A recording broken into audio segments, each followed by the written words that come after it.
उसके बाद आता है एक मुसलमान की कहानी। ये कहानी एक मुसलमान की कहानी नहीं है, ये एक हिंदू घर की ब्राह्मण फैमिली की लड़की, उसका नाम कमला है। ये कमला की कहानी है और उसको परिस्थिति उससे मुसलमान बना देता है और वो मुसलमान धर्म को ग्रहण करता है। ये कहानी बहुत ही लंबी कहानी है और बहुत ही पुरानी कहानी है। ये कहानी में कमला नाम की जो लड़की है वो अपनी काका और काकी के घर में रह रही है और उसकी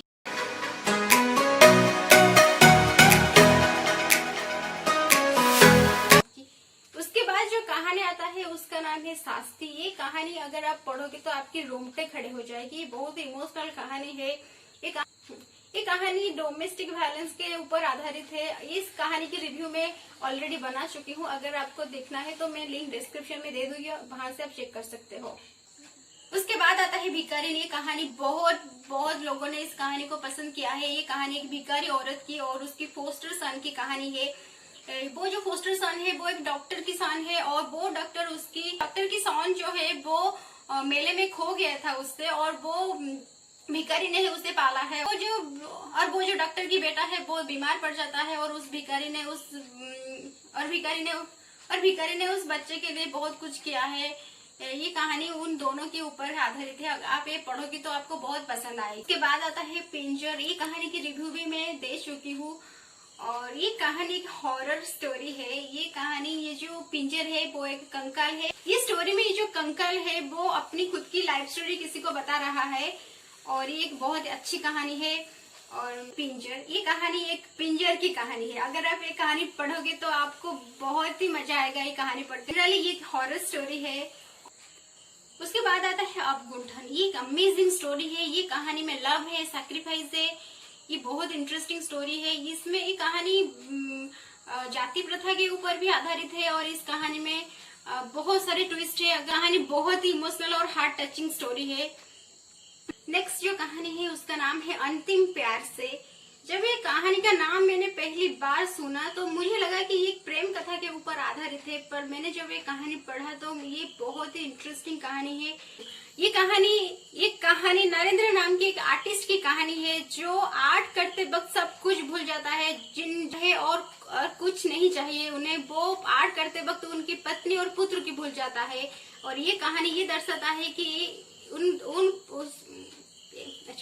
नरेंद्र के साथ उसकी पत्नी और पुत्र का रिलेशनशिप परफेक्ट नहीं है, इनपरफेक्ट है। एक दिन नरेंद्र की पुत्र का तबीयत बिगड़ जाता है और उसकी पत्नी उसे डॉक्टर को बुलाने के लिए कहता है, पर नरेंद्र डॉक्टर को नहीं बुलाकर अपने हाथ में ब्रश और कैनवास पकड़कर बैठ जाता है और वो जो सिचुएशन उस टाइम क्रिएट होता है वो सिचुएशन को कैनवास पर आर्ट करने लगता है। और ये कहानी बहुत ही रोमांच और बहुत ही इंटरेस्टिंग कहानी है और इस कहानी में इमोशन भी बहुत ही है। और वो जो उसकी पत्नी फूट कर रोने लगी है और वो जो सीन को वो कैनवास में पेंट कर रहा है, इस सब देखकर पता नहीं क्या कुछ समझ रहा है, कोई कुछ समझ नहीं पा रहा है कि क्या हो रहा है।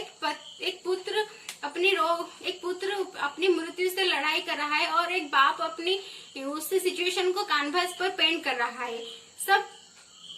वो बहुत बड़ा पेंटर बन जाता है और जो वही सिचुएशन और वही पेंट उससे बहुत बड़ा पेंटर बन जाता है और उसकी लाइफ में बहुत बड़ा चेंज हो जाता है।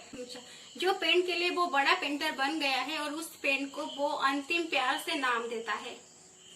उसके बाद आता है घर वापसी। ये कहानी की रिव्यू भी मैं अपने चैनल पर दे चुकी हूँ, अगर आप चाहो तो चेक कर सकते हो, मैंने लिंक डिस्क्रिप्शन में दे दूंगी। ये कहानी पाठक नाम का एक लड़का का है। पाठक जो कि वो बहुत ही नटखट है, चंचल प्रकृति का लड़का है। वो अपने माँ और भाई के साथ कलकत्ता में रह रहा है, पर उसे पढ़ाई बिल्कुल नहीं सोचता है। वो सिर्फ और सिर्फ खेलने कूदने में लगा है और वो उसकी सिचुएशन उससे मामा के घर बॉम्बे जाना पड़ता है और उस बॉम्बे में उसे बहुत सारी सिचुएशन को वो फेस करता है।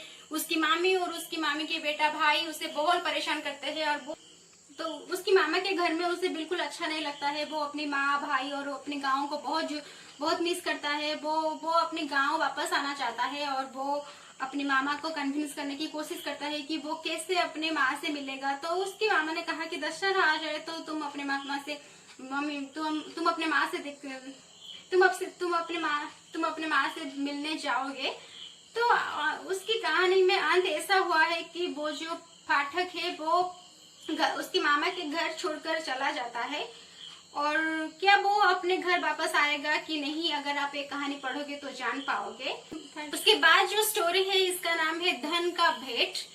ये कहानी एक संपत्ति के ऊपर आधारित है, और यज्ञनाथ कुंडू जो कि एक ग्रैंड फादर है, वो अपनी पोते से बहुत प्यार करते हैं, और वो अपनी पोते से ज्यादा उनकी संपत्ति से प्यार करते हैं।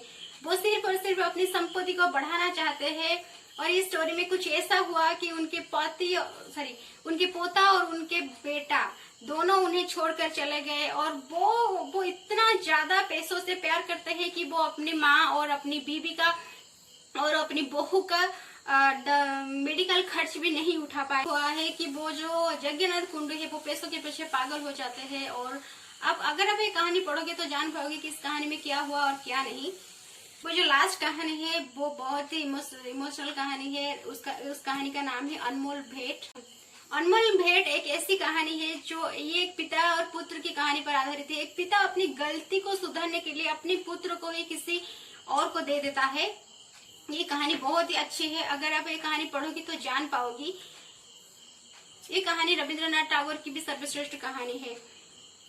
अगर मैं रविंद्रनाथ टैगोर की सर्वश्रेष्ठ कहानियों की और बहुत सारे कहानी है जो मेरे फेवरेट है, अगर मैं सारी कहानी का समीक्षा यहाँ करने बैठ जाऊंगी तो पता नहीं ये वीडियो 2 से 3 घंटे हो जाएंगे। तो आज के लिए बस इतना ही। तो आज का वीडियो यही खत्म होता है। If you guys enjoy this video so please like this video and subscribe the channel. Thank you.